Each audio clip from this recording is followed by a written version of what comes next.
ইব্রাহিম নবী আল্লাহকে যে কত ভালোবাসতেন এই গণনাটা না দেখলে আপনি বুঝবেনও না। তখন দুইজন ফেরেশতা আছে আল্লাহ রাব্বুল আলামিনের দরবার করে, আল্লাহ আমি আপনার ইব্রাহিম আপনাকে কতটা ভালোবাসে সেটা পরীক্ষা করতে চাই।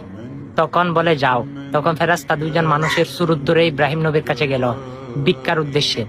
তখন আমার আল্লাহর নামে জিকির করতে লাগলো। ওই জিকির শুনে ইব্রাহিম দৌড়াইয়ে দৌড়াইয়ে এসে বলে, হে ফকিরেরা, সেই আল্লাহর জিকির আবার করো। ফকির বলে, এই জিকির করলে আপনি আমাদেরকে কি দিবেন? তখন ইব্রাহিম নবী বলে, আমি আমার সম্পত্তি থেকে অর্ধেক সম্পত্তি তোমাদের নামে দিয়ে দেবো। সুবহানাল্লাহ। তখন সেই অর্ধেক সম্পত্তি নিয়ে চলতে লাগলো। তখন সে ফেরেশতা জিকির শুরু করলো এবং অর্ধেক সম্পত্তি ইব্রাহিম নবী তাদেরকে লিখে দিল।